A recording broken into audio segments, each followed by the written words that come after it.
the hit that took South Africa's biggest Forex trader. It was just past noon on September 15, 2021, when the bustling streets of Soweto were interrupted by gunfire that would send shockwaves through South Africa's Forex trading community. The blazing red Ford Mustang was a symbol of success and wealth, instantly recognizable by many in the area as belonging to a man known online and in financial circles as VMJ Forex, one of the country's most prominent Forex traders. Driving beside him was a woman in uniform, a respected police reservist from the Diepkloof police station.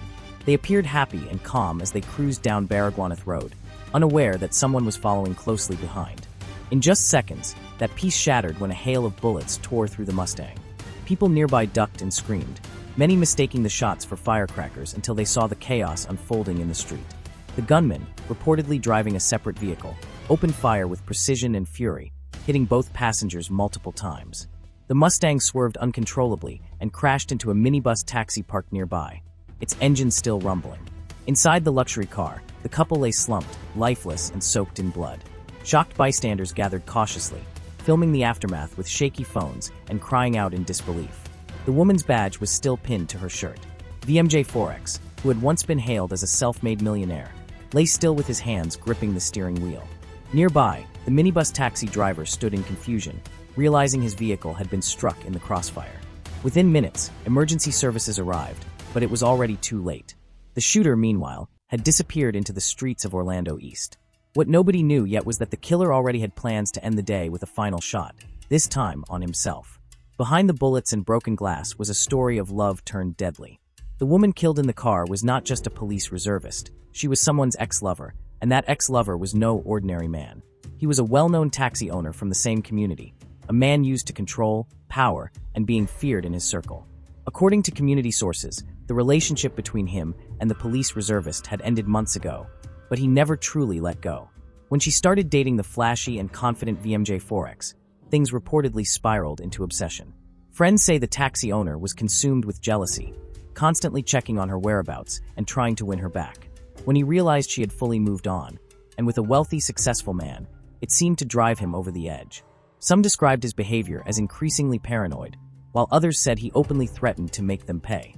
The fact that she was a cop didn't seem to matter to him anymore. Rage blinded him, and he allegedly planned the attack carefully, waiting for the right moment to strike. On the day of the murder, he followed them quietly through the streets of Soweto. As they slowed down near a busy intersection, he pulled out his firearm and unloaded a storm of bullets into the Mustang. It wasn't a warning, it was an execution. Witnesses counted 15 gunshots, each echoing like thunder in the township streets. After the bloodshed, the shooter didn't run far. Instead, he drove to his parents' home in Orlando East, locked himself inside a bedroom, and turned the gun on himself. By the time the sun began to set over Soweto, news of the double murder and the killer's suicide had spread like wildfire across social media. Videos from the crime scene went viral, showing two bodies slumped in the now-wrecked Mustang while stunned residents looked on in horror. The woman's identity was soon confirmed. She was a reservist constable assigned to Diepkloof Visible Policing Unit. Her fellow officers were devastated, many having worked closely with her and remembering her dedication to the community. VMJ Forex's followers, meanwhile, were in disbelief. His Instagram had been active just days earlier, filled with motivational quotes, trading tips, and shots of expensive cars and cash. His death was not just a personal loss. It shook the financial influencer space across South Africa. Many who looked up to him as a success story now face the harsh reality that even the richest aren't immune to violence. Police spokesperson Colonel Athlenda Mate confirmed the crime details, revealing that 15 empty bullet cartridges were found at the scene. While the motive was believed to be jealousy, officers refused to speculate officially. Instead, they opened 2 murder investigations and an inquest into the shooter's death. The minibus taxi involved in the crash had no serious injuries reported, though the driver remained shaken. At the center of it all were 3 lives destroyed: a woman who tried to move on, a man who found love and success, and a jealous ex who couldn't accept either. The community struggled to make sense of it. What began as a story of love and ambition ended in murder and tragedy. The question's now, could this have been prevented? And how many more lives will be taken by jealousy disguised as love? Before his tragic death, VMJ Forex was seen as a rising star in South Africa's financial world. Born and raised in Soweto, he had humble beginnings, but a sharp mind for numbers and business. He started small, teaching himself how to trade foreign currencies using free tutorials online. Over time, he built a social media following by sharing daily profits, trading tips, and showing off luxury items he claimed to have bought through Forex trading. His real name wasn't widely known. Instead, he built a brand around the initials VMJ, and it became a symbol of success for many young, black South Africans trying to escape poverty. He was often seen in designer clothes, luxury vehicles, and high-end restaurants. Many people admired him not just for his wealth, but for his story.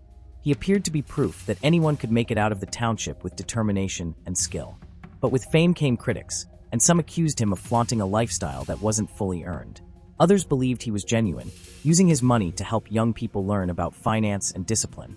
Regardless, he had become a public figure, and his relationship with the police reservist added a new layer to his growing image. Friends said he genuinely cared about her and was trying to build a stable future together. They had been seen together often, laughing, traveling, and enjoying life. But beneath the public image, few knew there was a storm brewing from her past. The threat of violence wasn't something VMJ seemed to take seriously. He had received warnings, but sources close to him say he shrugged them off, believing it was just talk. Sadly, the man who inspired many would never see the danger coming. His life ended not in a boardroom or at a trading desk, but in the passenger seat of his own dream car, riddled with bullets.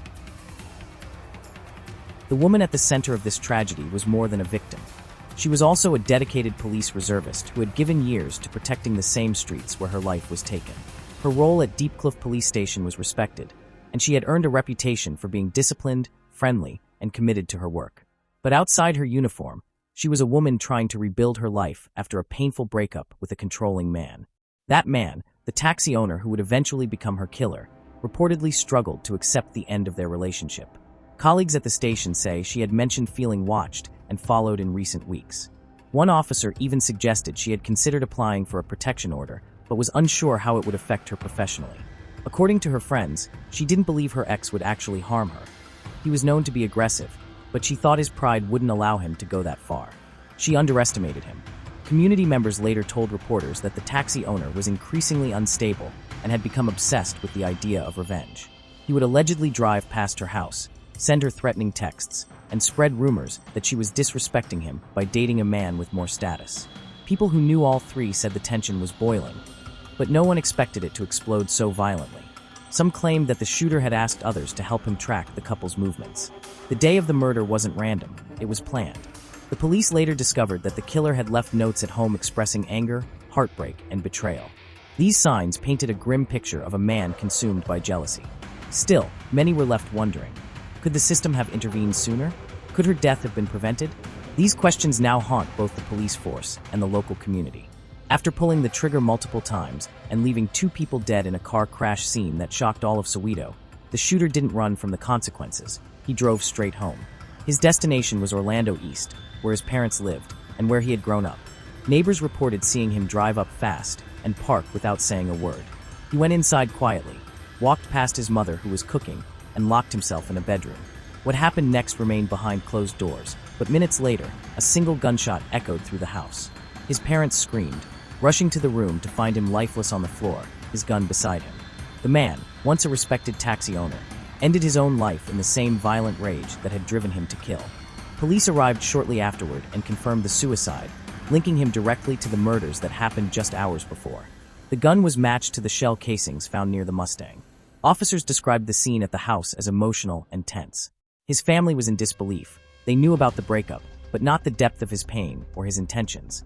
No one had seen the warning signs clearly enough. He left behind grieving parents, a shattered community, and a legacy marked by violence instead of dignity. His suicide did not bring peace, only more questions.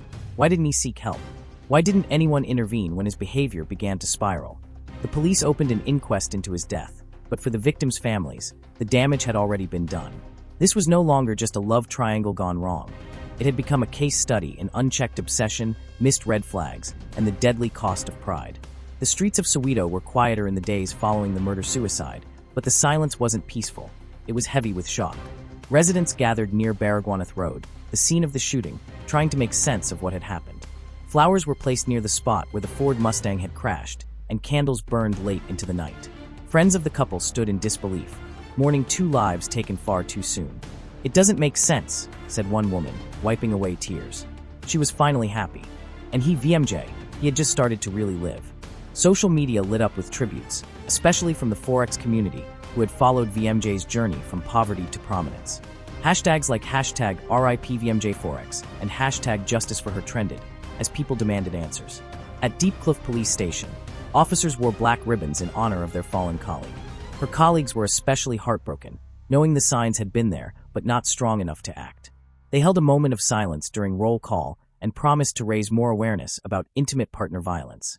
The woman's family, devastated and confused, asked for privacy and begged the public not to judge her based on her relationship choices. Meanwhile, VMJ's family was flooded with messages from fans and students he had mentored online. He gave people hope, said a young man who learned trading from one of VMJ's free seminars. Now he's gone because of someone's jealousy. But while the public mourned, authorities continued their investigation. Questions were being asked, not just about what happened, but why the system didn't do more to prevent it. For many, the case became a painful example of how quickly love can turn deadly when mixed with obsession. The murder-suicide of the VMJ Forex trader and the police reservist did more than shake Soweto. It forced an entire community to confront uncomfortable truths. The tragedy highlighted how issues like toxic masculinity, unchecked jealousy, and gun violence continue to destroy lives across South Africa. In the weeks after the incident, several local organizations began holding workshops on emotional health, breakups, and dealing with rejection without violence. Activists used the story to raise awareness about how men often struggle with losing control in relationships. This wasn't just a crime of passion, one expert said on a local radio show. It was a buildup of unresolved trauma and a culture that doesn't teach men how to lose with dignity. Schools, churches, and even taxi associations began talking openly about the importance of mental health.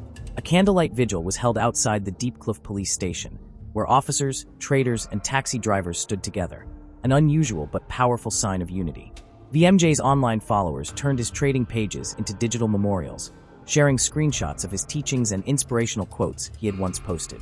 His family launched a scholarship fund in his honor, hoping to give underprivileged youth a chance to learn Forex trading the right way. Meanwhile, the police reservist's family joined forces with a local women's shelter, pledging to help other women in unsafe relationships. Though it was too late to save her, they believed they could help others escape similar fates. The shooter's family, though devastated, also came forward, urging men to speak out when they're hurt and seek help before it's too late. "We lost a son too," his mother said tearfully. But it doesn't excuse what he did. In the end, 3 lives were lost, but the impact rippled far beyond just the victims' families. The story of VMJ Forex became more than a tragedy.